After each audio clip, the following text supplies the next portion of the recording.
مساء النور عليكم ومرحبا بكم في أطباق مغربية. عواشركم مبروكة، تدخل عليكم بالصحة والعافية وباش ما كتسمنوا. وصفة اليومية كما عودتكم وصفة اقتصادية وجد سهلة، وهي الصبلي، ولكن بطريقة جد سهلة وكيجي كيحمى لا في الشكل ولا في المذاق. على بركة الله غادي نعملو 250 غرام ديال الزبدة، وغادي نضيفو عليها 160 غرام ديال السكر. اذا استعملتو السكر كلاص ديك السكر سبيسيال، استعملوا غير 120 غرام، لان كتكون الحلاوه ديالو مركزه على السكر العادي. انا ما كانش عندي متوفر، عملت السكر العادي. كنخدموه مزيان حتى كندوبوا السكر والزبده وكترجع عندنا على شكل عجينه. ديك الساعه كنضيفوا كاس الشاي بالزيت اللي هو تقريبا 100 ديال مليلتر ديال الزيت. كنخلطوا كل شيء. بعد ما كنحصلوا على كريمه او لا باستا، بامكانكم تستعملوا الطراب كهربائي، ولكن انا فضلت نستعمل الطريقه التقليديه القديمه دائما. هنايا عندي جوج د بيضات بحراره المطبخ، غادي نعمل الاولانيه، من بعد كنضيف الثانيه وكنخلط بيدي مزيان تا غادي نحصل على كريمه طريه ومتجانسه. عاد غادي نمر مرحله اخرى. اذا استعملتوا الطراب كهربائي، اول حاجه هو السكر والزبده، ومن بعد كتضيفوا الزيت والبيضات ضربه واحده. هنايا عندي واحد صوب ديال السكر، السكر فانيليا، غادي نضيفو ونخلطو، ومن بعد غادي نضيف واحد الفلان ديال الفانيليا. الفلان الفانيليا كيخليها كتجي الصابلي كيجي مقرمش ومزيون، وعنده واحد النكهه، عنده واحد التيستوره كتجي فرق ما بين بلا عملتيه وما عملتيهش.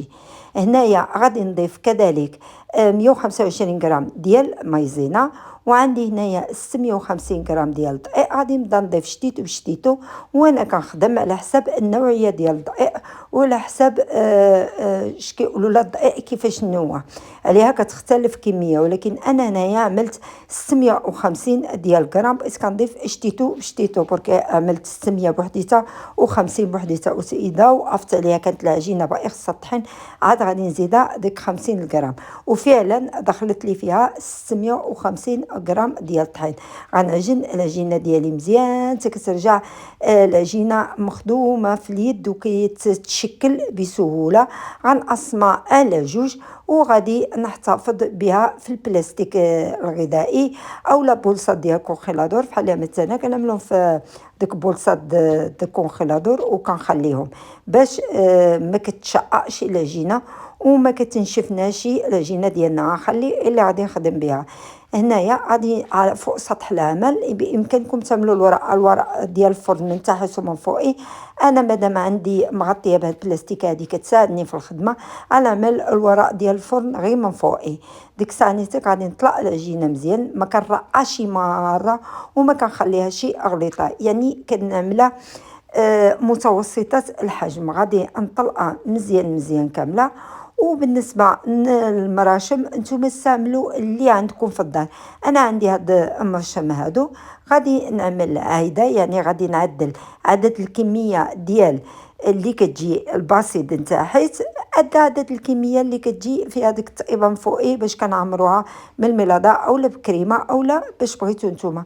غنعملوا هاد العمليه هادي حتى غادي نكملوا الكميه ديال العجينه ديالنا الاولانيه ما مطاباش، والثانيه اللي كنشكلوها الشكل الثاني اللي كيجي من فوقي ملي كنعملوا من الملاده. غادي نستمروا هيدا حتى غادي نكملوا كلشي ديالنا.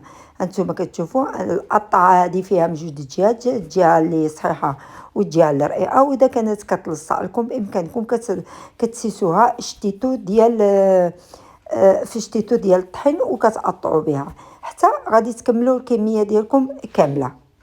من بعد كنحضر جوج صينيات ديال الفرن بالورق ديال الفرن، وكنستفوا الحلوى ديالنا كامله، صينيه بلاباسي اللي كتجي من تحت وصينيه بهذيك اللي كتجي من فوقي.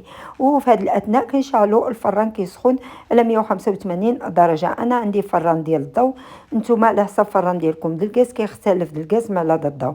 في هذا الاثناء ملي كطيبنا الحلوى ديالنا وكنزلوها ندوبوا الشوكولا في حمام مريم. انا كنستعمل الشوكولا الاسود، نتوما بامكانكم تستعملوا شوكولا بالحليب هنايا. وكنسيسو الوجه ديالها كامل. كتكون عندنا شي صينيه ولا شي حاجه مغطيه بالبلاستيك الغذائي، وكنبقاو نسيسو في الشوكولات وكنزلوها حتى كتشبر راسها مزيان. عاد غادي ندوزو المرحله النهائيه باش نوجدوا الصابلي. هنايا انا كريم دو كراميل عدلته انا في الدار. لا بغيتو الوصفه خليوها لي في التعليقات، من بعد نعطيكم الوصفه. كتجيني سهل وعاد كيتعدل مزيون بزاف. هنايا كنعمل كريم كراميل في الوسط، وكنعمل الجزء التحتاني فوق من الجزء الفوقاني، وكنزلهم نزلو في شي صينيه ولا فاش ما بغيتي حتى كيشبروا لنا مزيان. ديك صانيتك عاد كنمروهم في غادي نحتفظوا بهم. يعني الطريقه جيت سهله، وهذا المذاق ديالها كيجي كحماء ديال الكراميل مع الشوكولا الاسود، كتجي نكهه رائعه بزاف بزاف.